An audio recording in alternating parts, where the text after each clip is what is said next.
Et on se retrouve sur la deuxième partie du projet sur laquelle nous allons enfin mettre en place le routeur et faire nos appels aux API, au moins pour avoir les départs. On se retrouve donc sur ce projet-là. On avait déjà fait la première page qui ressemble très fortement au résultat final, mais le résultat final va nous permettre, quand on clique sur une ville, d'aller sélectionner notre train, enfin notre gare, pardon, et d'avoir les départs, les prochains départs de la gare, ainsi que les prochaines arrivées. Ça sera dans la troisième partie de la vidéo. Voilà, donc on se retrouve tout de suite pour la deuxième partie, à savoir l'implémentation des départs.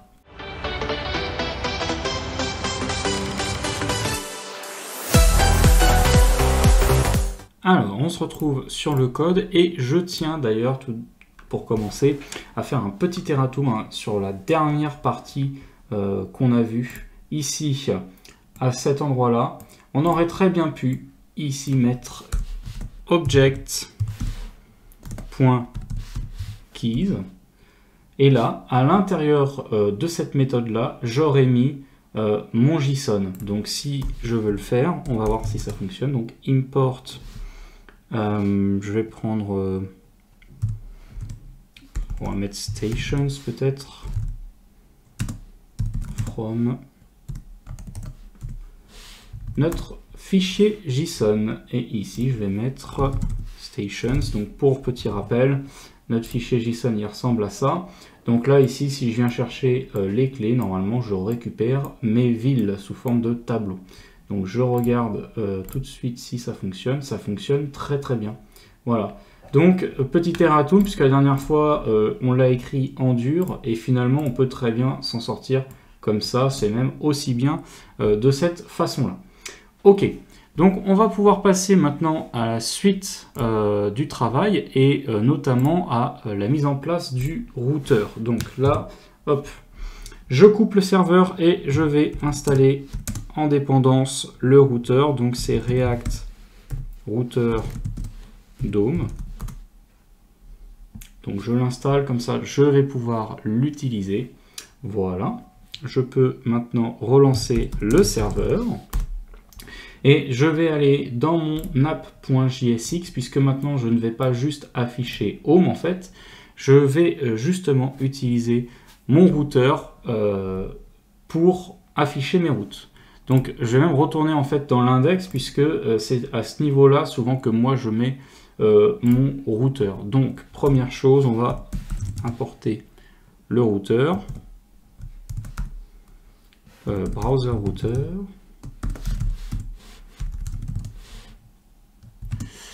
From React Router DOM. Parfait. Et ici, je viens placer mes balises browser router. Ah, décidément, browser router comme ceci. Hop. Et cette deuxième balise, je vais la placer juste en dessous de app. Donc l'idée, c'est qu'en fait, j'encadre toute mon application avec mon routeur. Donc je rends disponible mon routeur partout dans l'application. Il va être responsable de lire l'URL et d'afficher les bons composants en fonction des routes que j'ai créées. Et il va aussi donner la possibilité, grâce à une balise qui s'appelle link, de rediriger l'utilisateur vers une certaine URL. Donc maintenant, je me place dans app. Et je vais commencer à écrire mes routes. Donc pour écrire des routes, c'est assez simple. J'importe les routes de React Router DOM et je commence à écrire mes routes. Donc j'en crée une première. Donc ça sera pour la page d'accueil, slash, élément. Et je vais afficher le composant home. Donc celui qu'on avait déjà mis en place. Donc là, il ne devrait pas y avoir trop de soucis. Je ferme ma route. Hop. Et route ne s'est pas importée. Donc on n'oublie pas de bien l'importer. Voilà. Donc en fait, l'idée, c'est de se dire, bah là, j'ai une URL qui est mon URL de base par défaut. Et donc cette URL va nous amener sur le composant home. Voilà. Donc en gros l'idée c'est de dire quand je suis sur mon URL de base, le routeur va charger l'élément que j'indique ici, c'est-à-dire home. Je vais pouvoir maintenant créer à nouveau une nouvelle route pour afficher ma deuxième page qui sera une page en fait pour chaque ville. Donc c'est un truc qui va s'appeler city. Et en fait pour chaque ville ça va me permettre déjà d'afficher disons toutes les gares disponibles dans une ville. Donc je crée une deuxième route, donc là ce coup-ci on va mettre city et on va en fait l'utiliser comme une variable, c'est à dire qu'en gros parfois je vais voir aller sur Paris, parfois sur Nantes, parfois sur Bordeaux, etc. etc. Et le routeur, il est capable de prendre cette information et de la transformer, en fait, de mettre cette valeur Nantes, Bordeaux, Paris dans une variable qui s'appellera city. Donc pour faire ça, il suffit d'utiliser ici les 2 points. Donc ça va permettre de mettre ma valeur dans une variable. Donc je vais passer une valeur dans l'URL en fait. Et mon composant, lui, celui que je vais donner ici comme élément à ma route, il va être capable de récupérer, de lire cette variable. Donc ici, je vais mettre un truc qui s'appelle city, que j'ai pas encore créé, mais je vais le créer. Voilà, on va aller se faire ça tout de suite. Donc dans mon dossier page, je vais écrire un city.jsx. Voilà, donc je vais faire comme d'habitude RSC. Et ici, pour l'instant, je vais mettre city. Voilà. Donc je sais d'ores et déjà que la classe de ce truc là ça va être city. En général je me complique pas trop la vie là-dessus. Et si je veux, je peux même essayer de récupérer cette fameuse variable. Donc pour récupérer cette variable, rien de plus simple. Je vais donc récupérer cette variable dans une variable que j'appelle city. Bon, rien d'extravagant puisque c'est la variable que j'avais donnée à mon routeur. Et en fait, je vais utiliser un truc qui s'appelle useParams. useParams, c'est dans React Router DOM. Donc useParams. Voilà. Et qu'est-ce que ça fait? Ça va lire les paramètres que j'ai dans mon URL. En l'occurrence, pour l'instant, il n'y en a qu'une seule qui existe, c'est city. Et je mets ici city précisément parce que je l'ai appelé comme ça dans mes routes. Donc si dans ma page city, là ici je mettais, je sais pas, banane ou patate, et ça n'existerait pas puisque je ne l'ai pas créé dans mes routes. Il n'y a pas de variable dans mes routes qui correspondent à banane ou patate. Par contre, city, ça c'est quelque chose qui existe. Donc je peux le récupérer et si je veux, je peux l'afficher. Pour l'instant, on va juste s'amuser à afficher ça, voir si tout fonctionne bien. Ok. Maintenant, l'idée, ça va être que quand je clique sur une ville, donc dans mon home, dans ma grille de cartes, quand je clique sur l'une des cartes, donc sur l'une des villes, je suis redirigé sur ma route city. Donc en gros, il faut que je redirige vers soit /Nantes si je clique sur Nantes, soit /Paris si je clique sur Paris, etc., etc. Donc pour faire ça, je vais dans mon citycard.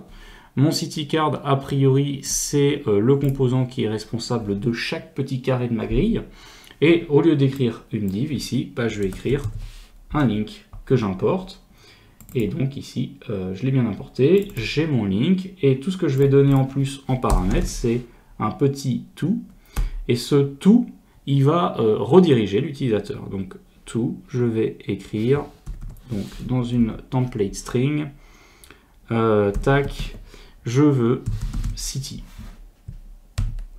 Donc une template string, ça revient à dire que je mets dans une string quelque chose de dynamique. Bon, ici, je veux rediriger vers city puisque c'est déjà ce truc-là qui contient ma ville. Donc Nantes, Paris, Bordeaux, etc., etc. Donc je redirige vers ce truc-là tout bêtement et je le récupère de l'autre côté dans ma page city. Voilà, tout bêtement. Donc là, a priori, je dois déjà pouvoir être capable de faire ça. Donc là, bon, il n'est pas content, on va repasser un petit coup. Ici, il fallait que je valide. Et on va passer un petit coup de ESLint. Là, ça m'étonne qu'il lance. Voilà. Donc là, il manque ESLint. On va passer un petit coup. ESLint. Et je vais le mettre... oui, donc c'est page. Donc SRC, page. Et on va le passer partout. Ah bah oui, mais j'ai oublié de mettre fixe. Hop, donc j'ai toujours pas résolu ce petit souci là, mais bon, c'est pas grave, ça devrait bien se passer. Et ici, ici il faut quand même que j'importe City. Hop, voilà, donc là ce coup-ci, maintenant tout devrait magnifiquement bien se passer. Voilà, donc disons que je vais à Brest, et on ne le voit pas, mais ici j'ai bien affiché le nom de ma ville. Et d'ailleurs, vous pouvez voir que ça correspond exactement à ce que j'ai mis dans mon URL.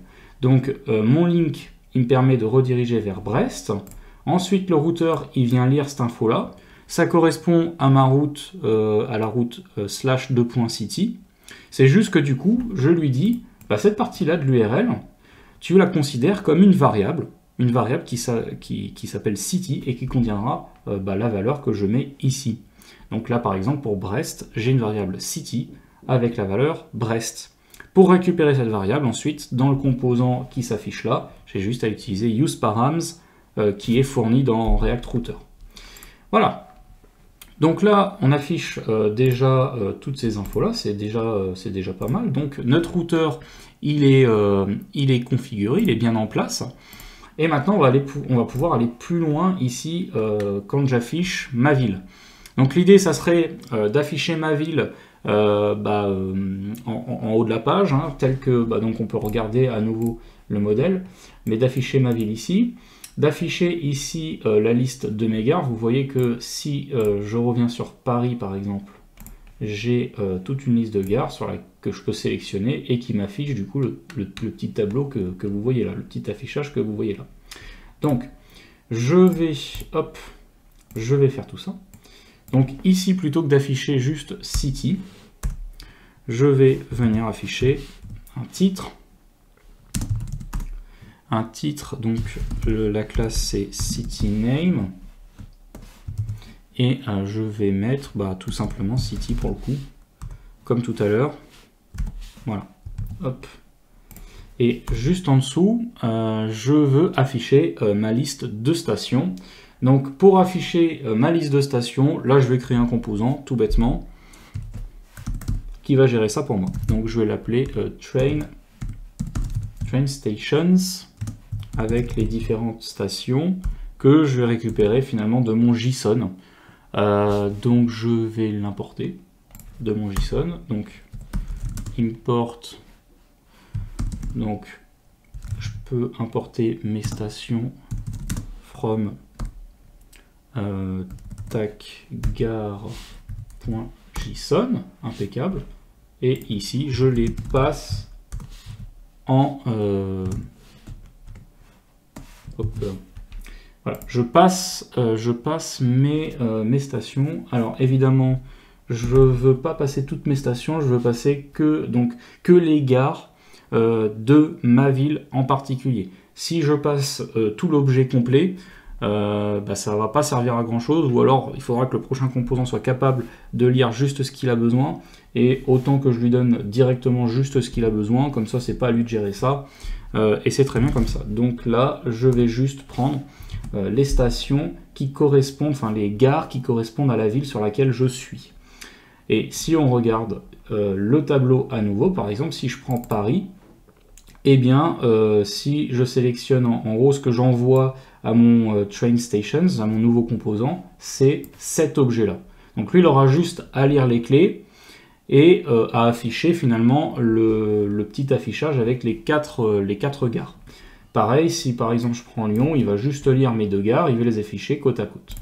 Voilà, donc ça, on va se coder du coup le petit composant train stations. Donc je vais le mettre dans components, trainstations.js6, voilà, RSC comme d'habitude, et on va du coup se coder ce petit train stations. Donc qu'est-ce que je renvoie? Bon, alors déjà je peux tester que ça fonctionne, ça c'est quelque chose que j'aime bien faire. Donc, train stations, hop, Effectivement, du coup, il faut que je me l'importe ici, mon train stations, voilà. Et il y a toujours des petits... Voilà, bon bah ça c'est encore un coup de NPX. C'est vraiment pénible ça. Tac. Mais ça permet d'avoir une bonne code base, donc ça c'est... On fera avec, hop. Voilà, donc là j'ai Brest et j'affiche pas train station, ou alors je le vois pas peut-être. On va ouvrir city. City is not defined dans app.jsx, ou alors, hop, il y a eu peut-être... Ok, donc non, voilà, là, il n'y a plus de soucis. Et si j'affiche mon train station juste ici, donc ça fonctionne. Ça fonctionne, voilà, hop. Donc on est content, tout fonctionne merveilleusement bien. Donc ici, l'idée c'est que je récupère mes gares en props. Et au lieu d'afficher juste train station, je vais donc pouvoir mapper les stations, enfin les gares que je récupère. Donc je vais juste mettre un petit nom de classe ici, donc ça sera train stations. Et à l'intérieur de ça, je vais me mapper les différentes gares. Donc c'était un objet avec toutes les gares, donc je récupère mes clés. Voilà, et je map cette histoire-là. Donc pour chaque nom de gare, station name, hop. Pour chaque nom de gare, je vais créer en fait un link qui va me diriger sur l'affichage de cette gare en particulier. Alors attention, là je ne peux pas juste faire un link, et je vais vous expliquer pourquoi. En fait, le link, ça fonctionne à peu près tout le temps. C'est-à-dire, là, l'idée, c'est qu'en fait, j'aimerais qu'il y ait un affichage, un style un peu particulier quand j'ai sélectionné une gare. Donc, en gros, c'est ce qu'on appelle un lien actif. Le problème, c'est que les liens actifs ne sont pas gérés par Link. Il y a une autre balise comme Link qui permet également de gérer les liens actifs qui s'appelle Navlink, mais qui vient ce coup-ci pas de React Router version 6, mais plutôt la version 5. Et du coup, on continue de l'utiliser parce que justement, c'est le seul moyen d'avoir ces liens actifs. Donc ici, je vais créer un Navlink. Voilà, je l'importe avec une class name qui va être un peu particulière parce que du coup, cette class name, elle va dépendre de si j'ai cliqué effectivement sur mon bouton de gare, hein, si j'ai bien sélectionné cette gare ou pas. Donc si j'ai sélectionné, donc je récupère un truc qui s'appelle isActive, donc ça c'est React Router qui me le donne. Je récupère ce machin là et en fonction de ça, je vais afficher soit un nom de classe, soit une autre. Donc en gros, ce que j'affiche tout le temps, c'est train station link. Et j'ajoute un modificateur en gros si j'ai bien un lien actif. Donc est-ce que je suis sur un truc actif? Et si c'est le cas, alors je me rajoute un petit modificateur actif. Sinon, je me mets à rien du tout. Voilà. Ok. Ensuite, puisqu'on map, il nous faut une clé. D'ailleurs, je vais juste fermer ça comme ça. Hop, voilà, il va savoir à peu près où il en est. Magnifique. J'ai l'impression qu'il me fait un peu n'importe quoi. Il me fait du caca. Ok, on va mettre ça comme ça. Et juste en dessous de class name, je vais aussi lui donner une clé qui va permettre à React d'identifier chaque gare de manière unique. Voilà, donc je lui mets une clé et évidemment ça doit rediriger quelque part et ce quelque part ça doit être alors là ça va être mon code gare. Alors pourquoi le code gare? J'aurais pu choisir autre chose, j'aurais pu choisir le nom de la gare. Le seul truc c'est que du coup comme ça je peux récupérer dans l'URL le code gare et ça va me permettre d'envoyer des requêtes sur l'API de la SNCF directement. Donc, dans un souci pratique, on va dire, j'ai fait ça comme ça. C'est probablement pas la meilleure façon de faire, mais ça fonctionne. Hop, Donc je mets le code gare ici. Donc ça, c'est une route qu'on n'a pas encore implémentée, hein, qu'on va s'implémenter juste après. Et là, je vais juste mettre un span, je sais pas pourquoi il m'écrit ce W à chaque coup, avec ici le nom de la gare, en l'occurrence. Et alors ce navlink là, je vais pas le fermer, et je vais fermer mon lien ici, navlink, paf, voilà. Et je sauvegarde. Pourquoi me...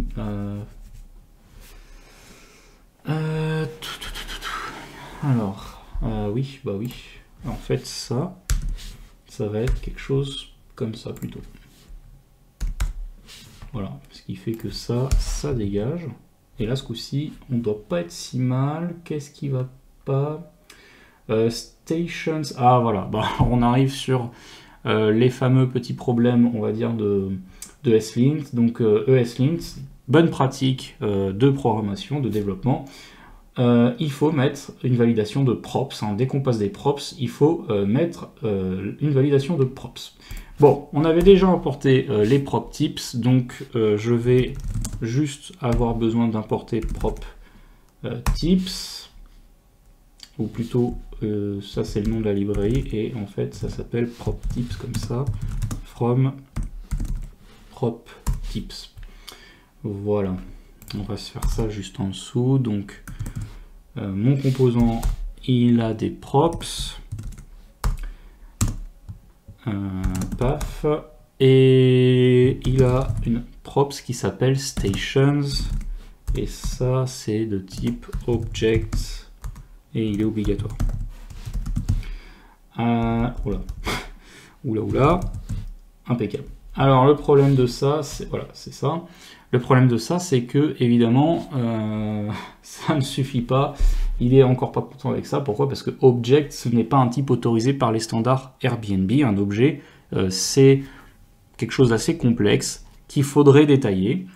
Bon, ici, on va pas détailler ça, c'est-à-dire qu'en gros, on va juste retirer comment, paf. Qu'est-ce qu'il aime pas? Voilà. Donc on va juste désactiver le fait que le type object ne soit pas autorisé par les standards Airbnb. Donc là, ici, tout simplement, vous pourriez, donc je vais le retirer pour vous montrer. Donc c'est pas à faire forcément tout le temps, mais parfois c'est vrai que c'est pas très intéressant de donner toute la structure de l'objet que vous récupérez. Donc vous pouvez ici désactiver en fait cette règle des standards Airbnb pour la ligne seulement. Voilà. Ce qui permet de ne plus avoir d'erreur. Et ce coup-ci, on a tout ce qu'on veut. Et vous voyez, j'affiche la gare de Brest. Donc, on n'est pas trop mal. Hop, je retourne dans mon code. Et on va pouvoir passer à la suite, je pense. Est-ce que j'ai pas... Voilà, je pense que j'avais fait une petite faute de frappe parce que normalement... Voilà, on a un bel affichage comme ça. Donc ça, c'est nickel. On va pouvoir passer à la suite et notamment se faire la route avec le code station, quoi, pour afficher vraiment l'affichage des prochains départs pour la gare voulue. Donc, dans City, on va préciser davantage de choses, c'est-à-dire que je veux garder mon en-tête City, donc avec la ville et les différentes gares de ma ville. Et sur cette même page, sur ce même composant City, je veux aussi afficher l'affichage des départs des prochains trains. Donc en gros, je vais imbriquer une route. Voilà, donc en gros, route, c'est une balise qui peut s'auto-fermer, mais ce n'est pas obligatoire. Et dans ce cas-là, je peux aussi imbriquer des routes. Donc là, en l'occurrence, je vais... Oula. D'ailleurs, ça, c'est pas obligatoire. Ça va juste s'imbriquer. Donc là, j'aurai mon code station. Et ici, en gros, je cherche à afficher... l'affichage pour une station, donc je vais l'appeler train station sans S, comme ça j'aurai quelque chose pour une station. et là je l'auto-ferme puisque de toute façon je ne vais pas imbriquer indéfiniment. Ok, donc ça c'est pas mal. Bon, il ne connaît pas Train Station, mais c'est normal, on n'a pas créé le composant, donc on va se le créer tout de suite. Donc, Train Station.jsx rsc, et là je vais juste m'afficher train station sans s, voilà. Alors évidemment encore un petit coup de... Ah, il ne veut pas me reprendre la commande, ou alors c'est mon bash qui plante. Ouais, c'est mon bash qui plante. Ok, on va le fermer, on va s'en ouvrir un autre.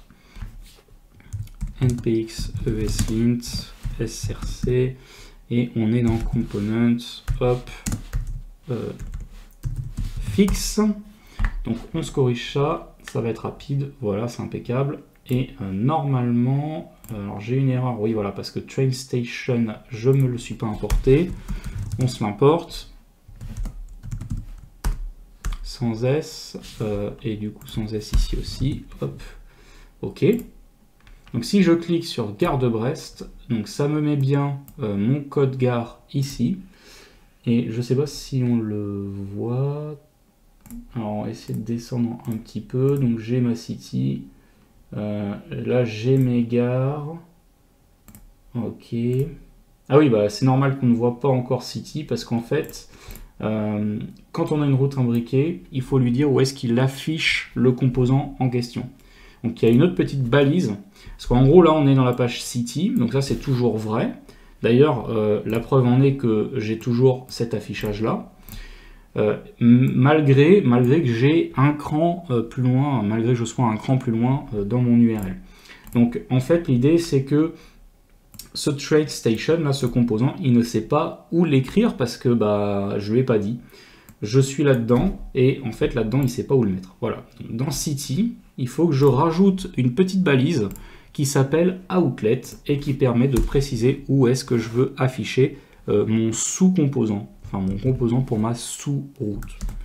Donc Outlet, voilà, il se l'importe. Je sauvegarde ça. Et maintenant, si je regarde, tac, et là j'ai bien Train Station, donc il a su où afficher mon composant Train Station. Voilà. Donc maintenant, eh ben, il ne reste plus qu'à coder ce composant-là. Bon, alors ça commence à devenir un petit peu complet hein, comme application, mais c'est tout à fait le but. Donc maintenant, on va pouvoir se coder l'affichage de la gare. Donc l'affichage des prochains départs. Alors, pour commencer, ici, j'ai une petite classe qui s'appelle Train Station. Normalement, voilà, tac. Et au lieu de juste écrire Train Station, je vais me faire une balise, enfin une div de plus, dans laquelle je vais réellement afficher soit les départs, soit les arrivées, en gros. Hein. Donc ça, c'est quelque chose qui va s'appeler direction. Voilà. Et dans cette direction, en gros, bah, j'ai deux boutons, un bouton pour les départs, un bouton pour les arrivées. En fonction du bouton sur lequel je clique, il m'affiche soit mes départs, soit mes arrivées, sachant que par défaut, on va avoir plutôt l'affichage des départs, et puis il faudra cliquer sur le bouton des arrivées pour avoir l'affichage des prochains arrivés. Donc ici, je me crée un petit bouton, un bouton de type button. Donc ça, c'est aussi quelque chose de bien dans ESLint, c'est que si je mets pas le type, là par exemple, il va vous engueuler. Pareil, vous allez voir, je vais mettre un onClick, et avec ce onClick, en fait, je vais aussi mettre un onKeyPress. Pourquoi? Parce que il y a des notions d'accessibilité qu'il faut avoir quand on développe, et notamment les personnes qui n'utilisent pas de souris, typiquement les malvoyants, si ils n'ont pas... voilà, ils sont pas comme nous, ils peuvent pas forcément voir ces boutons, donc ils ont un assistant vocal la plupart du temps, et en tout cas du coup ils naviguent pas à la souris, ils naviguent au clavier, donc il faut aussi pouvoir leur donner la possibilité quand on appuie sur une touche, bah, de déclencher ces événements pour fluidifier la navigation. Donc ce bouton, je vais lui donner donc différentes classes en fonction de si j'ai cliqué ou pas dessus. Donc pareil, on a une notion d'actif ou pas. Donc hop. Donc par défaut, je vais m'afficher un truc qui s'appelle direction departures. Et puis plus loin, en fonction de si je suis sur les départs ou les arrivées, je vais afficher soit actif pour les départs, soit actif pour les arrivées. Donc il me faut quelque chose qui me permette de dire ah bah là je suis sur les départs ou là je suis sur les arrivées. Donc le meilleur moyen de faire ça, le plus simple, c'est de se faire un state finalement qui va être initialisé sur les départs. Donc departure mode et puis set departure mode. Assez simple, assez basique. Use state et là en gros comme je mets departure mode, donc je suis sur un mode départ par défaut et donc si j'ai ce fameux departure mode, alors je me mets un petit modificateur, donc direction tac departures active comme d'habitude et sinon je mets rien. Voilà. Ok, donc ça c'est pour la classe. Quand on va cliquer là-dessus, enfin, sur ce bouton-là en fait, ça va déclencher une fonction. Et en fait cette fonction, elle est toute simple, c'est mon set departure mode. En gros, je vais changer le mode. Donc je vais mettre à true puisque du coup c'est mes départs, c'est mon bouton pour les départs. Et on va faire la même chose avec les arrivées où là on mettra false puisqu'on sera en mode arrivée et pas en mode départ. Comme je vous l'ai dit, je rajoute un onKeyPress pour l'accessibilité. Paf. Et set departure mode à true. Voilà, donc ça déclenche la même chose, mais ce coup-ci c'est pour les malvoyants. Je sauvegarde et là pareil, alors en plus non, c'est pas une balise qui s'auto-ferme, donc je fais un petit peu n'importe quoi, mais hop, je me l'auto-ferme et là je vais mettre tout bêtement départ. Je sauvegarde, ESLint me réindente mon code correctement et globalement on va se copier-coller ce bouton, hop, et on va s'en faire un deuxième, ce coup-ci avec arrivée. Ça sera le bouton des arrivées, donc qui est toujours de type bouton, avec une class name, ce coup-ci ça ne sera pas departures dans le CSS, ça sera arrivals en anglais. Et si mon departure mode il est vrai, bah là ce coup-ci je mets rien. Par contre, du coup, s'il est faux, c'est que je suis en mode arrivée. Et du coup, là, je vais me mettre un petit modificateur. Pareil. Voilà. Là, ici, je me mets en mode arrivée. Donc, je mets ça à false. Tac. Et donc là, je ferme tout ça. Maintenant, ici, en fonction de si je suis au départ ou aux arrivées, je vais afficher un composant départ ou un composant arrivée, tout bêtement. Donc ça va représenter en fait l'affichage réel, l'affichage en temps réel des prochains départs d'une gare donnée. Donc departure mode, si je suis en departure mode, dans ces cas-là, j'affiche un composant departure, voilà, departures avec un S. Qui n'existe pas encore, donc il va pas aimer. Et en fait, on va pas encore se faire les arrivées. On fera ça dans la troisième vidéo. Ok, donc tout ce qui me manque, c'est ce composant departures que je vais me créer tout de suite. Donc departures.jsx. RSC comme d'habitude, donc je crée mon bouton des départs assez rapidement et là ça va être un gros composant, donc là il va falloir s'accrocher parce que c'est le composant dans lequel on va faire notre requête à l'API de la SNCF. Donc ici je vais déjà me récupérer le code gare. Je vais avoir besoin de ce code gare, donc ça s'appelait code station dans le routeur, donc je me récupère ça. Voilà, donc useParams, il faut l'importer. Use params comme ceci. Donc lui, il me récupère mon code station. Alors pour l'instant, il est évidemment pas utilisé, mais on va l'utiliser assez rapidement. Et on va utiliser un state pour stocker les prochains départs. Donc l'API, elle va nous renvoyer ses prochains départs, justement. Donc je prépare le stockage de l'API. Donc ce que me renvoie l'API. Je vais stocker ça là-dedans. Use state. Et en fait, je vais mettre un tableau vide au début, puisque pour l'instant, je n'ai pas de données. Ok. C'est maintenant que les choses sérieuses commencent, puisque on va faire notre requête à l'API de la SNCF. Donc, l'API de la SNCF, c'est quelque chose que vous pouvez trouver, voilà, c'est ce lien, donc c'est digital.sncf.com. C'est cette API-là qu'on utilise. Donc, si vous voulez vous amuser avec, il faut demander une clé d'accès. Vous mettez votre prénom, votre nom, votre email, vous envoyez ça et en fait la SNCF va vous envoyer une petite clé API qui va vous permettre de vous connecter. Dans l'application, comment ça se passe? Moi, j'ai créé un fichier .env. Où est ce fichier .env? Je ne le vois pas. Alors normalement c'est dans un fichier .env, je pense que j'ai oublié de le faire. Bah ça tombe bien, du coup on va pouvoir le faire ensemble. Donc le .env, comment ça se passe? En gros c'est pour vos variables d'environnement. Donc quand vous êtes côté front-end, vous pouvez vous connecter à une API typiquement. Et quand vous êtes côté back-end, on fera ça plus tard quand on fera nos propres API, et bien on va aussi pouvoir stocker des informations sensibles là-dedans parce que c'est pas quelque chose qui va transiter sur le réseau, ce fichier .env. Donc on va pouvoir mettre des chaînes de connexion typiquement pour se connecter à une base de données. Donc ici, je vais installer un truc qui s'appelle .env et je vais ajouter à la racine de mon projet un fichier .env dans lequel je vais mettre ma clé API.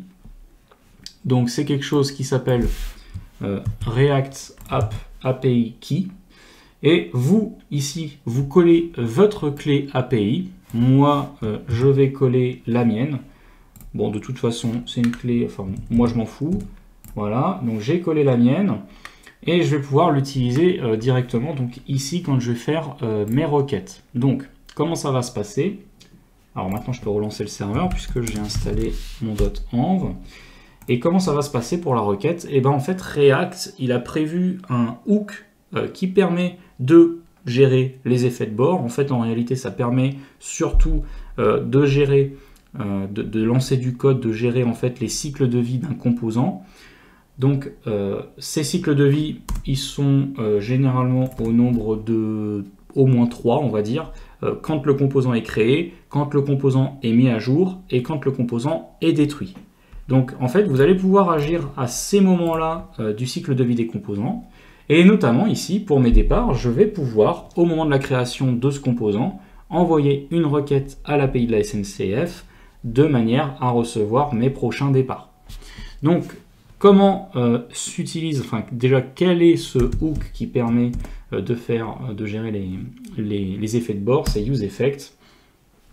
Donc useEffect, en gros, il prend un callback, donc c'est une fonction, et de l'autre côté, il prend les dépendances. Donc en général, c'est un tableau vide. Donc ça permet que le useEffect se relance pas à l'infini. Et là, c'est primordial parce que ça serait vraiment dommage qu'on aille taper des milliers de fois sur l'API de la SNCF parce que la SNCF va vous bloquer tout simplement. Donc ici, bon, je mets une méthode, j'ai écrit une fonction asynchrone parce que tout bêtement, je vais utiliser Axios. D'ailleurs, je me rends compte que je vais pouvoir couper le serveur parce que je n'ai pas installé Axios. Mais on va utiliser Axios pour faire nos requêtes. Donc ça, c'est quelque chose que vous avez peut-être déjà utilisé en JavaScript. Et Axios, c'est quelque chose qui fonctionne de manière asynchrone. Donc, j'installe Axios. Parfait. Et du coup, si tout se passe bien, je peux ce coup-ci relancer mon serveur. On va peut-être attendre un peu. On va se coder l'appel à l'API. Donc, j'attends une réponse de l'API. Et en gros, la réponse, vient de Axios. Je fais un get, donc get c'est une méthode HTTP qui permet de demander de la donnée, de récupérer de la donnée depuis une API. Donc le lien, je vous le donne, hein, le lien vous pouvez le trouver donc, en tapant un petit peu sur l'API, voir un petit peu ce que vous dégagez de l'API. Il y a une petite doc mais elle n'est pas super bien faite parce que l'API repose sur Nativia qui est une autre API. Et bon, pour la SNCF, ça fonctionne un peu différemment, donc il faut aller fouiller un peu cette API. Bon, toujours est-il qu'en gros, je vous donne ici la requête à envoyer, sachant que cette partie-là, ça sera notre code station. Et notre code station, comme vous le devinez, ensuite on peut avoir ses départs, mais on peut aussi avoir ses arrivées. Ça, c'est ce qu'on fera la prochaine fois. Ok. Alors c'est pas tout, si on a une clé API C pour l'utiliser, on va devoir s'authentifier auprès de l'API pour qu'elle accepte de nous répondre. Donc je mets une petite virgule et je vais mettre un deuxième argument qui sera en fait les configs de ma requête. Donc dans ma requête, je peux placer des entêtes HTTP supplémentaires, typiquement l'autorisation, qui va me permettre de donner cette clé API à l'API de la SNCF. Ainsi, ça m'authentifiera et l'API me répondra. Donc, je place des headers en plus, notamment authorization. Et qu'est-ce que je mets là-dedans? Je vais donner ma clé API. Donc, tac, je vais chercher process.env.react app API key. Ok. Si je sauvegarde, on n'est pas trop mal. Donc normalement, si tout se passe bien, et on va regarder ça, on va se faire un petit console log, hein, exceptionnellement, juste pour voir la gueule de la réponse. Donc, touc. Alors là, il y a plein de trucs qui vont planter, il va pas être content. Donc ça, ce truc-là, voilà. Je le mets comme ça. Oh, ok. Et puis, donc, il va falloir que je m'importe les départs pour qu'il m'affiche le console log. J'importe train, pas du tout. J'importe departures, voilà. Là, bah, on va repasser un petit coup de npx eslint. Ça, toujours, c'est pénible, mais décidément. Component path fix. Ensuite, on va relancer le serveur. Ouais, il n'est pas content, le console log, hein, normalement il n'y en a pas. Il n'est pas content parce que si ça part en prod, bah, c'est pas foufou d'avoir des console logs en prod. On utilise souvent des solutions de logging plutôt, si on doit loguer des informations en tout cas. Donc le temps que ça charge, voilà, donc je vais sélectionner, je sais pas, Marseille, je prends la gare, et normalement dans mon console log, je dois, donc dans ma console, voilà, j'ai un objet avec tout un tas de trucs, notamment un truc qui s'appelle data avec 10 prochains départs, vous voyez. Donc le prochain départ, c'est un départ pour Aubagne. Voilà, donc vous avez le network, là c'est un TER intercité. Donc vous avez plein de petites infos, bon, qu'il faut aller creuser évidemment. Donc j'ai déjà fait ce travail pour vous, hein, donc c'est pour ça que ça c'est peut-être à vous d'aller fouiller un petit peu cette API, ou d'essayer de réutiliser d'autres API avec la même méthode en utilisant ce use effect là, et ça va vous permettre de bien comprendre ce qui se passe ici. Bon, toujours est-il que du coup, on va essayer de traiter la réponse, donc on va pas juste faire un console log, hein.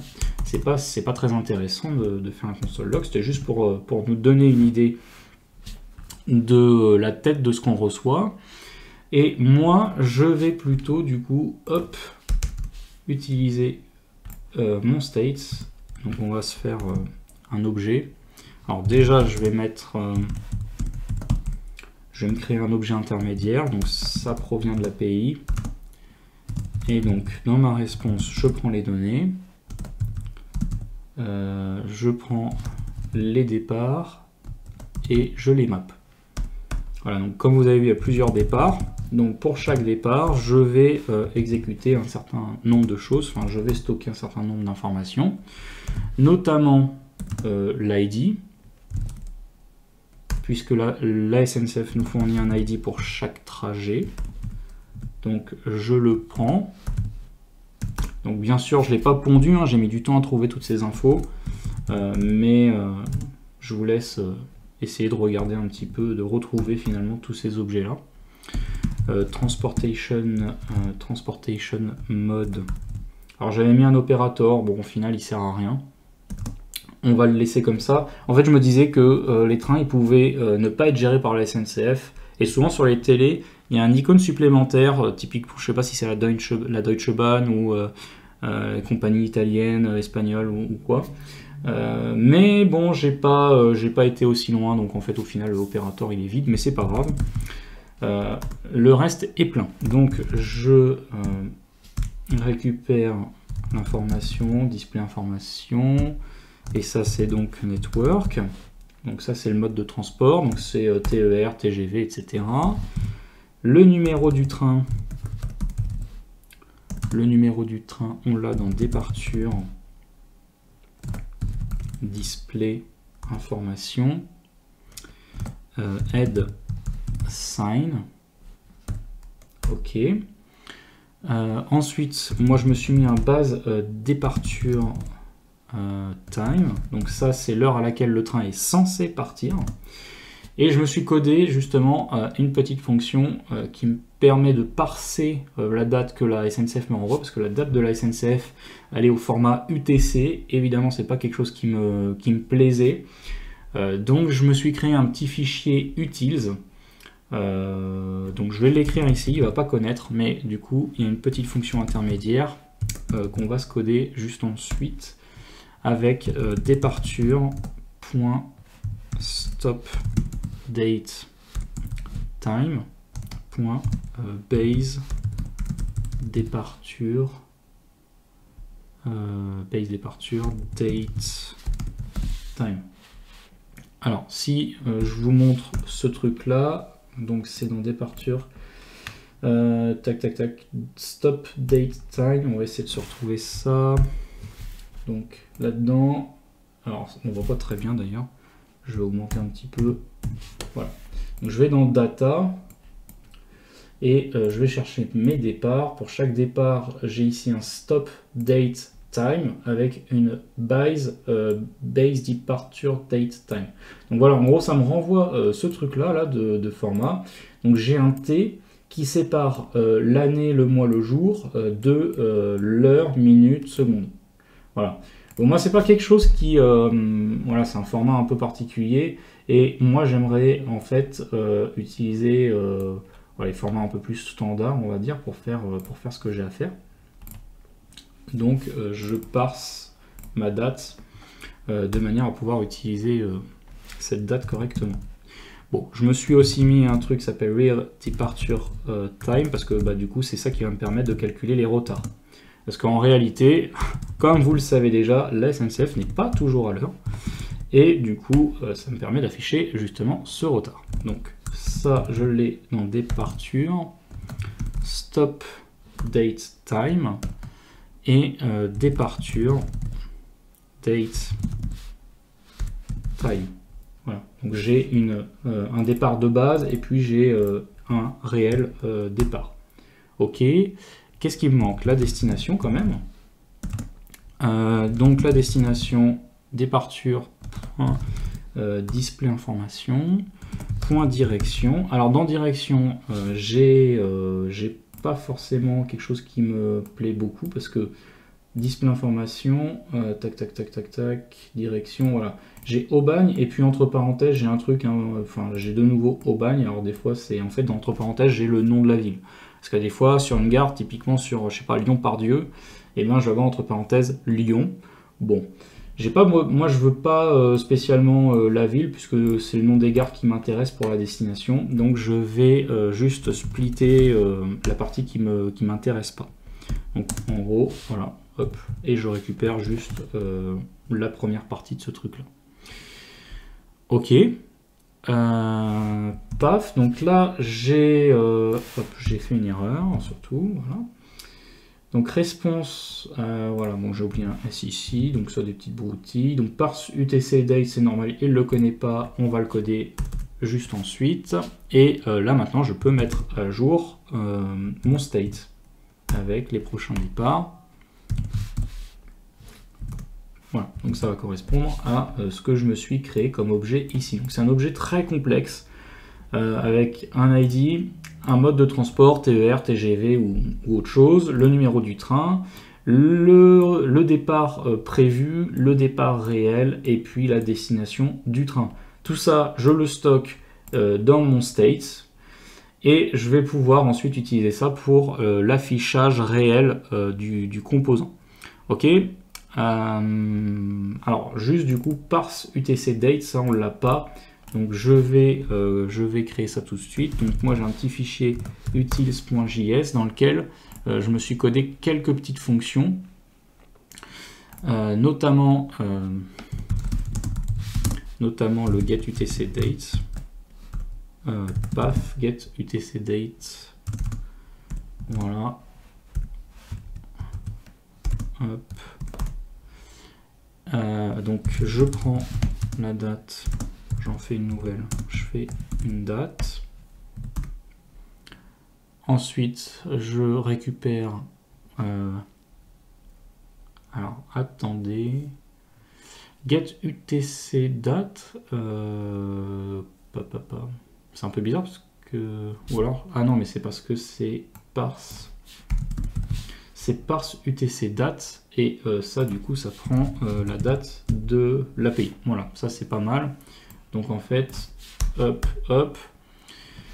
Donc const UTC date, c'est API date .split. Donc c'est un peu chiant. En gros, il faut séparer toutes les parties que je vous ai dit. Donc il y a d'abord l'année, le mois, le jour, un T. Et puis ensuite, il y a les heures, les minutes, les secondes. Donc ça, c'est un peu chiant. Mais on va y arriver.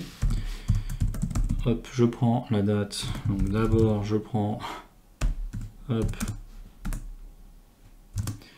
Donc ici, je rajoute un petit tiret. En gros, là, j'ai mis un tiret après l'année. Là maintenant je vais mettre un tiret du coup après après le mois. Ensuite je mets un tiret après, alors c'est plus un tiret du coup, c'est 2 points. Je mets 2 points après l'heure. Tac, et UTC date, je mets 2 points aussi après les minutes. Voilà. Et je renvoie ma nouvelle date. Voilà. Et là, ce coup-ci, c'est un format correct que date, que la classe date de JavaScript est capable de comprendre. Encore faut-il que du coup, je rejoin tout ça, puisque là, en gros, je fais un tableau de ma date, ce qui me permet de rajouter des éléments à l'intérieur. Normalement, une string, c'est quelque chose d'immuable que vous ne pouvez pas modifier. Donc je passe par un tableau pour rajouter ce que j'ai à rajouter, je réunis à nouveau tout ça et j'en crée une date. Voilà. Il n'est pas content pourquoi? Ah oui, bah, il préfère les exports par défaut, mais nous pas. Nous pas. Voilà. Parce que je ne vais pas faire qu'une seule fonction là-dedans, donc pour l'instant, au pire, on n'a qu'à se le désactiver. For le fichier complet. Voilà. Ensuite, je repasse un petit coup de npx, eslinked, paf, src, component, étoile, comme d'habitude. Je fixe tout ça. En plus, du coup... Ah oui, donc là, je vais m'importer... Donc dans mes départs, je m'importe du coup les fonctions, la fonction parse UTC date, donc from utils.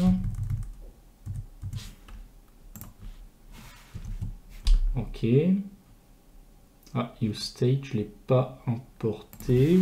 Enfin, il ne s'est pas importé automatiquement. Donc, hop, je l'importe. Voilà, bon, bah, il est content maintenant. On va pouvoir passer à l'affichage des départs. Donc, pour l'instant, on n'a pas grand chose ici. On va se faire un truc qui s'appelle départ. Paf. Et à l'intérieur de ça, on va pouvoir se mapper les prochains départs. Donc je prends mon tableau Next Departures et je le map pour afficher tout ce que j'ai, tout ce que je veux afficher. Donc voilà. J'ai toujours ce X, j'ai changé de clavier et c'est vraiment pas foufou comme clavier. Ok, donc div avec du coup avec une clé, hein, on map. Donc évidemment, donc là bon, j'ai un truc assez pratique qui est l'ID de mon départ. Donc pour ça je l'ai récupéré tout à l'heure. Et puis le nom de la classe ici, ça va être quelque chose de dynamique, puisque une fois sur deux, j'affiche quelque chose de plus ou moins clair en fait dans la couleur. Donc j'ai départure et j'ai un petit modificateur. Donc si l'index est pair, hop, je mets rien. S'il est impair, là je mets un truc un petit peu plus coloré, un petit peu plus lumineux. Ok. Et je me ferme la valise. Ah. Hop, hop. Ah, il me l'a auto-fermé parce que ça c'est ouais, ESLint, mais là-dedans j'ai d'autres trucs à mettre. Donc, hop, div. Et je vais mettre donc un truc. Je m'y perds un petit peu. Classe departure opérateur. Donc je vais mettre bon, ce qui était censé servir pour l'opérateur, même si en réalité, du coup, je l'ai pas vraiment implémenté cette fonctionnalité là, mais c'est pas grave. Donc là ici ça sera vide. Ça sera vide, bon, c'est pas très grave. Donc en gros on va se prendre ça, hop, on va se le coller plusieurs fois, parce que en gros, donc 2, 3, bon on va le faire 3 fois. Ici ça sera pas l'opérateur, ça sera le type de train, donc train type. Et là je vais mettre departure point transportation mode. Voilà. Donc ça sera TER, TGV ou quoi. Ensuite, j'affiche le numéro du train, l'heure de départ. Alors là, un petit souci, du coup, l'heure de départ doit aussi pouvoir afficher le retard. Donc, il va falloir que je mette quelque chose d'un petit peu différent. C'est pas aussi simple que ça. Hop. Donc ici, en fait, je vais utiliser un compteur qui, toutes les 5 secondes, change entre l'affichage du départ et le retard sur voilà, le retard réel. Donc pour ça, j'ai un autre useEffect qui est ce coup-ci un compteur. Et ce compteur, alors j'oublie pas le petit tableau de dépendance. Et donc ce compteur, const intervalle. Intervalle et donc qu'est-ce que je suis en train de faire, donc set intervalle, je lui donne une fonction, donc un callback, et qu'est-ce que je veux faire, je veux changer donc mon compteur que j'ai pas créé, const, donc je crée mon compteur is time displayed, set is time displayed égale à use state. Ah oui, ok, donc ça, en fait voilà, c'est un truc que je vais changer toutes les 5 secondes. Donc un coup en gros je vais afficher l'heure de départ et un coup je vais afficher le retard. Donc toutes les 5 secondes je vais changer ce state à false ou true en fonction de sa précédente valeur. Donc pour faire ça, je vais prendre la précédente valeur, prev is time displayed. je prends ça et voilà, je prends l'inverse. Ok, je prends l'inverse et je fais ça ici toutes les 5 secondes. Voilà, impeccable. Alors, quand vous créez un intervalle, il faut qu'à la destruction du composant, vous veniez le détruire, cet intervalle. Donc, dans le useEffect, comme je vous disais, vous pouvez agir à la création du composant, quand le composant est mis à jour, ou quand il est détruit. Et bien, pour agir au moment où il est détruit, il faut ajouter un return dans votre useEffect, et vous allez donner à ce return une fonction, un callback, qui s'active au moment où le composant est détruit. Et nous, on va nettoyer l'intervalle, on va le détruire. Voilà, donc ça c'est impeccable. Et maintenant, donc, si le temps doit s'afficher, on va mettre une class name et puis un affichage pour le temps, sinon on va mettre le retard. Donc ici, ici je vais pas, voilà, ici je vais afficher quelque chose de dynamique. Hop, donc departure time.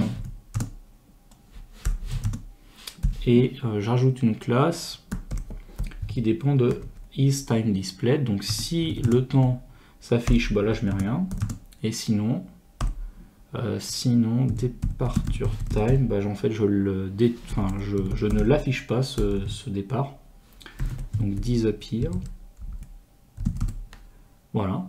Et vous allez voir, pour le retard, je vais faire exactement la même technique, c'est-à-dire qu'un coup c'est ce truc là qui va s'afficher et un autre coup c'est la balise du dessous qui va s'afficher.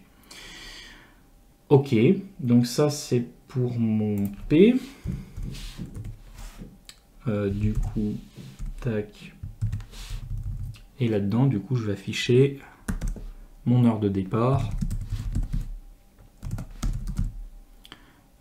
C'est base departure time. Get hours, donc je récupère les heures.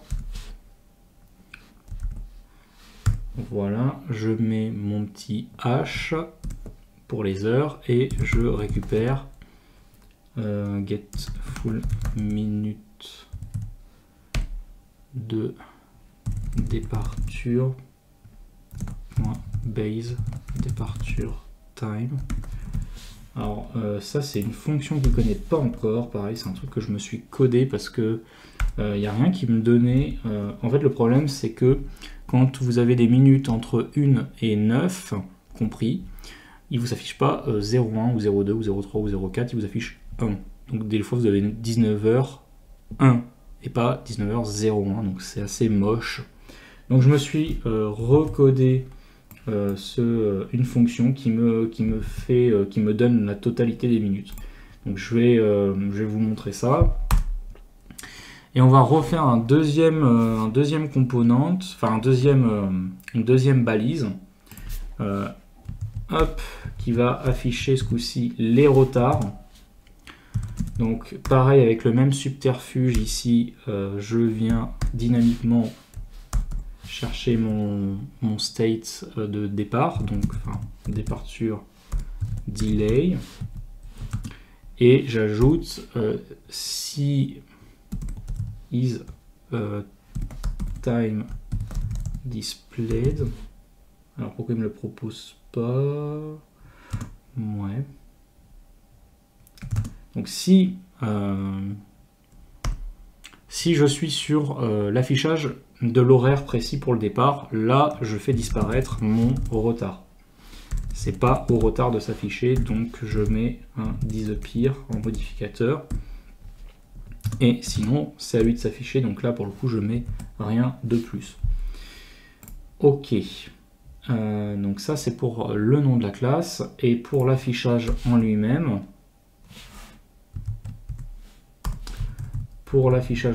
pareil, j'ai une petite fonction qui me calcule le retard entre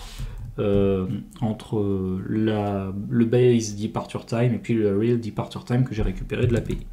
C'est un truc que je vais appeler calculate delay, qui prend mon temps de départ, departure.base departure time en premier argument, et qui prend departure.real departure time pour deuxième argument. Voilà, donc cette fonction, il ne la connaît pas encore, puisque je ne lui ai pas encore donné. Et ensuite, il me manque quand même les destinations. Donc les destinations, tac, class name, departure, destination. Donc ça sera le nom de la classe. Et là, pour le coup, je vous rassure, c'est quelque chose d'assez simple, contrairement au reste de l'affichage. Hop, j'affiche juste la destination. Paf, parfait. Alors, il faut aussi afficher les arrêts, mais on va voir si on a besoin de les afficher tout de suite. Parce que là, c'est déjà une vidéo qui prend beaucoup de temps. Je pense que j'en ai perdu plus d'un. Et je referai probablement des vidéos un peu plus simples qui expliquent davantage le useEffect notamment. Parce que là, en gros, bon, après, le useEffect, il reste en lui-même, il reste assez simple dans le sens où tout ce qu'il fait, c'est déclencher quelque chose quand le composant se crée. Donc, ce quelque chose qui déclenche, évidemment, là, c'est quelque chose de compliqué. Mais en gros, ce qu'il faut comprendre, c'est que le useEffect, il me permet d'agir sur le cycle de vie des composants. Et notamment ici, j'active quelque chose quand le composant se crée. Et même chose ici. Là, ici, je fais une chose supplémentaire. J'active aussi quelque chose quand le composant se détruit. Et pour activer quelque chose quand le composant est mis à jour, eh bien en fait, c'est votre tableau de dépendance ici. Il va réactiver ce truc-là dès qu'une des dépendances va changer. Donc ici, moi, j'ai pas de dépendance, mais on peut imaginer qu'il y ait des dépendances. Et dans ce cas-là, dès qu'une des dépendances est mise à jour, le useEffect se relance. Voilà, bon, c'est quelque chose d'un petit peu compliqué à prendre en main quand on ne connaît pas. Donc on va pas s'embêter avec ça, je pense que je referai des vidéos en plus. Mais voilà, pour l'instant, on va continuer là-dessus. Je vais donner les petites fonctions qui nous manquent pour avoir un affichage correct. Donc typiquement dans mon utils, j'ai un get full minutes qui prend une date. Et si donc la date, si les minutes sur cette date c'est inférieur à 10, là j'aurai pas de problème d'affichage a priori. Ah, ok, voilà, donc là j'aurai pas de problème d'affichage, donc je peux renvoyer le truc quasi tel quel. Enfin là non, si, parce que là du coup c'est inférieur à 10, je m'embrouille. Si c'est plus grand que 10, là pas de souci, vous aurez deux chiffres. Si c'est inférieur à 10, bah là vous n'aurez pas de deux chiffres, donc il va falloir placer un 0 en plus. Donc là je vais mettre 0 et ce que je suis censé obtenir sinon. C'est-à-dire date.getMinute. Tout bêtement. Voilà. Et là ici else. Donc là je renvoie date.getMinute tout bêtement puisque là j'aurai pas de souci d'affichage. Ok, donc ça c'est pour avoir toutes les minutes et je vais me faire une fonction supplémentaire pour calculer le délai. Alors là vous allez voir, c'est maintenant que les algos, si vous avez fait de l'algo, c'est maintenant que ça va vous servir. Alors base departure, bon ça vous a déjà servi puisque si vous ne maîtrisez pas les objets, vous n'auriez jamais pu faire ce que j'ai fait avant.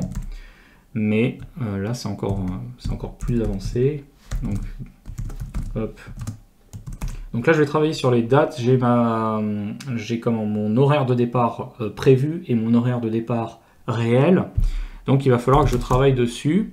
Donc si mon horaire de départ prévu, donc je récupère l'heure. Alors getTime, ça me permet de récupérer ce qu'on appelle un timestamp. Donc ce timestamp, en gros, c'est le nombre de millisecondes qui s'est écoulé depuis le 1er janvier 1970, je crois. Mais ce qui me permet, en fait, de récupérer la différence en millisecondes entre deux moments, entre deux dates données. Et ça, c'est vraiment cool parce que sinon, j'aurais été en difficulté. Alors que là, j'ai un truc sur lequel je peux m'appuyer. Je comprends juste pas pourquoi il me met des secondes comme ça. On va voir si ça se résout, mais je crois que j'ai pourtant utilisé les bons... Bon, on va voir si ça se résout. Ensuite, const. Donc je calcule le retard en minutes. Ce retard-là, en fait, c'est le départ réel En fait, voilà, au début je regarde si les deux temps sont différents. S'ils sont différents, j'ai un travail à faire parce que il y a un retard, c'est ça que ça veut dire. S'ils sont égaux, évidemment, le départ prévu et le départ réel sont les mêmes, ça veut dire que tout s'est bien passé, tout s'est... Voilà, donc là j'ai juste à renvoyer à l'heure. Donc ça, je le renverrai à la fin. Maintenant, si j'ai un retard, il faut que je calcule le retard. Et je vais calculer en minutes, ce qui fait que si j'ai plus de 60 minutes, je vais faire un affichage un peu spécial avec des heures. Sinon, je fais un affichage juste en minutes et ça ira très bien. Donc ici, hop, je récupère pareil le temps. Je récupère pareil le temps par rapport au départ prévu. Donc la réalité moins ce qui était prévu, ça me donne ce retard en millisecondes. En millisecondes, donc il faut convertir en minutes et ça nous donne quelque chose comme ça à peu près. C'est pas à peu près, même c'est sûr, c'est quand même plutôt une science exacte en général. If, donc si j'ai plus de 60 minutes de retard, là je fais un affichage un peu spécial avec des heures. Donc là je renvoie retard. Donc je vais prendre ma bibliothèque. Donc je prends, si vous voulez, comment la minute la plus proche. Donc je prends mon minute télé. Alors voilà, donc comme je divise par 60 pour avoir les heures, donc mat.floor, ça me donne l'heure qui est en dessous. Donc en gros, moi, je sais pas comment m'expliquer, mais si j'ai 70 minutes de retard, 70 divisé par 60, ça fait 1, quelque chose. Et mat.floor, ça vient juste prendre le 1. Voilà. Et ça fera toujours ça. Hein. Si même j'ai 110 minutes, donc ça fait 1h50 de retard, eh bien je viens prendre, donc ça fera 1, quelque chose aussi. Quelque chose qui sera plus proche de 2 peut-être, mais floor, ça vient prendre l'entier du dessous. Donc sur par exemple 1h50 de retard ou 110 minutes de retard, je vais avoir 1 heure pour ce petit calcul ici. Ok, donc là je mets un petit H et je rajoute mes minutes. Donc je rajoute le reste de la division finalement. Donc c'est le modulo. Et ensuite, si je ne suis pas rentré dans le if, du coup, j'ai pas plus de 60 minutes de retard, donc je peux afficher directement mon retard en minutes. Donc là, je vais mettre un affichage, voilà une string, retard, paf, donc retard, ça va être mon retard en minutes, min en minutes, voilà. Et puis sinon, j'ai pas de retard du tout, donc je vais mettre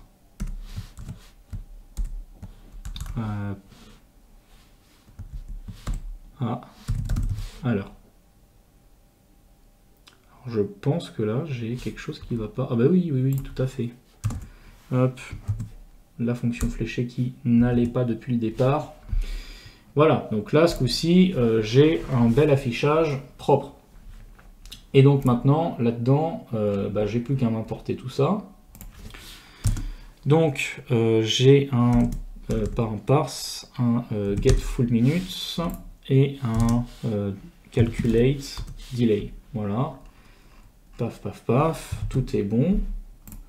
Est-ce que le serveur est content? Est-ce qu'on peut déjà s'afficher 2-3 petits trucs? Voilà, donc pour l'instant, bon, on arrive à s'afficher, donc pas tout parce que, et puis en plus c'est pas très joli, mais parce que en fait il manque encore tous les arrêts, voilà, sur l'affichage réel, voilà, vous avez en dessous tous les arrêts ici qui s'affichent. Le problème c'est que ça va prendre beaucoup de temps. Alors après, j'ai quand même, je pense, quelques petits soucis sur les classes. J'ai l'impression que les heures, j'ai pas écrit ça correctement. Donc peut-être que, alors departure time, donc ça c'est bon, et après ça disparaît. Ok, donc ça c'est bon.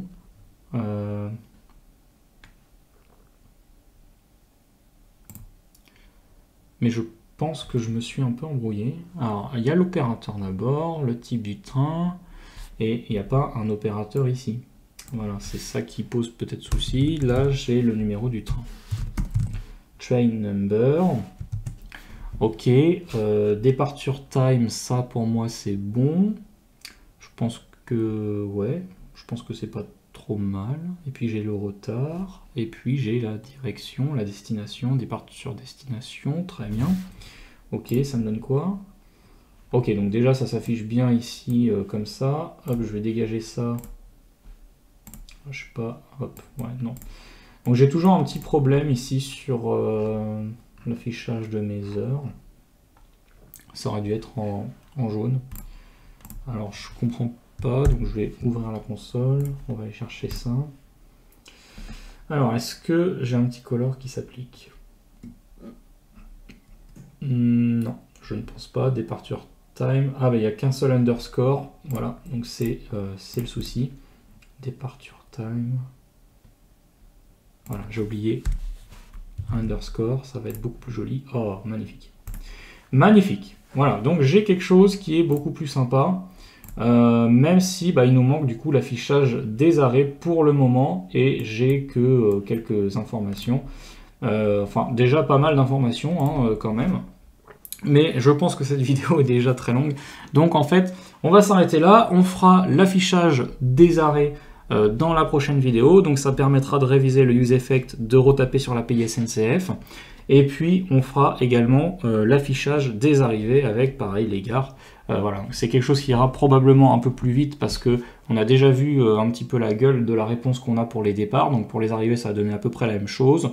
Et puis donc il y aura ce petit composant supplémentaire à chaque fois pour afficher les arrêts du train. Voilà, donc j'espère que cette vidéo vous a plu. Elle était certes un peu longue, mais c'est une vidéo qui est, je l'espère, pleine de nouvelles connaissances pour vous. N'hésitez pas à liker la vidéo, à vous abonner, la petite cloche. N'hésitez pas aussi à mettre en commentaire tous les points sur lesquels vous avez bloqué, les points qui sont pas clairs, les choses que vous avez appréciées. Voilà, c'est plein de feedback que moi j'utilise pour m'améliorer ensuite.